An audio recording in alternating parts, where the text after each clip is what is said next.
Pastor Tunde Bakare, serving overseer of the Citadel Global Community Church, formerly known as Later Rain Assembly, has said #EndSARS protesters made legitimate demands but also made some mistakes which he expects them to have learned from in the days ahead. Speaking in an exclusive interview with Independent, Bakare, a former vice presidential candidate during the 2011 general elections, said the protesters did well within the first 5 days, but they stayed too long, which resulted in the protest being hijacked. He also said another mistake made by the protesters was a lack of an organizational leader or an identifiable spokesperson. According to him, saying that they have no leader is a testimony that the protesters lack trust among themselves. I think from what happened after the Lekki situation, they have learned now that they need to reorganize and strategize again.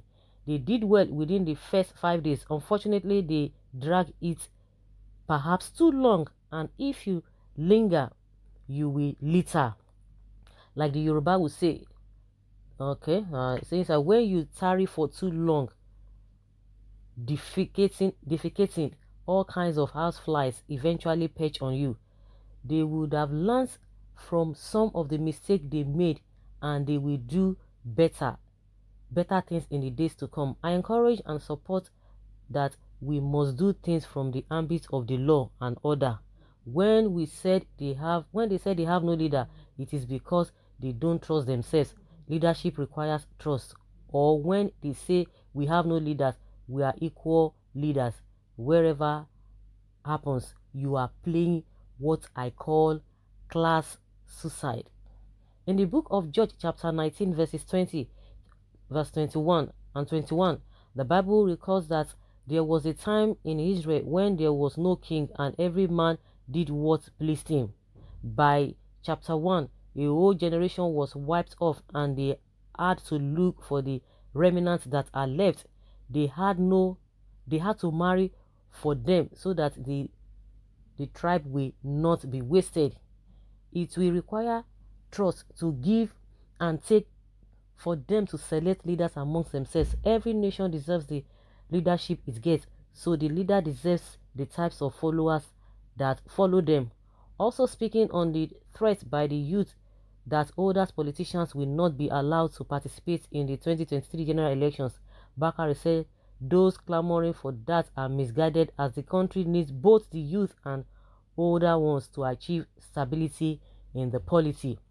Many of them are misguided and they have not been students of history. The youth have significant roles to play, but not at the expense of the older ones. America produced the oldest president-elect in our history at the age of 78. We need both the old and young. Like two hands, you can't use one hand to clap. Also, a bird cannot fly with one wing. So we need both the old and the young. The Bible says that your old men shall dream dreams and your young men shall see visions. Without the collaboration of both, it's a waste of time. The youth cannot do it all by themselves, he said. This man has come again. You are talking about a quoting Bible, this and this and this and this and this and that. Because of the way you older people have destroyed this country, that is why these people said they had no leader. But the government said they've had. How come did the government now attended or met the demands, the 5 or 5? They said they met it. Did they sit down with some people to meet that 5 demands? I don't understand. They sent their this thing across to you. So they want you to discuss the whole thing, what you want, so the Nigerian people, so that everybody will see it. So this issue of a leadership or no leadership, you guys that have been practicing leadership, where has your leadership led us to?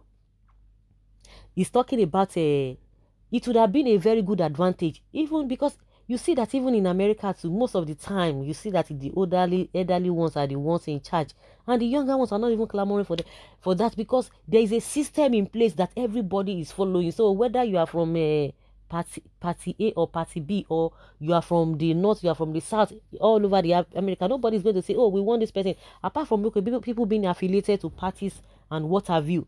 But nobody is talking about, oh, because younger people are not there. Because the older people there, they are reasonable, they get sense. So what do we call what is happening? Because it's supposed to be a very good advantage to us in this country. That is to tell you that the so-called leaders, the so-called elders should cover their, should bury their heads in shame or their face in shame. They should bury their heads. If the children are telling you that you don't know what you are doing, because normally the children or the youth are not supposed to even be bothered in the first place if the system is working, because with all their experiences would have been a good thing and would have been a benefit, be benefit, it would have benefited everybody. But now we have the older ones. We are not supposed to be talking about whether the youth are supposed to come in.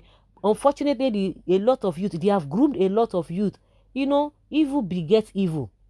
The so-called elders, they have the younger ones like them too that reason the same way. So it's shameful for the fact that we have elderly ones at the end of affair in this country, and yet things are not working well. It's very, very bad. And the so-called elderly ones are the ones misbehaving. Adibi, we have younger ones that would have been, oh, these people do not have experience. But all the experiences they are gathering, they are, for corruption, for incompetent, for failure. That is what anybody that wants to go into the politics that they said you should go and be learning from them. It is all about learning nonsense, beautiful nonsense. Oh, because they don't have leaders.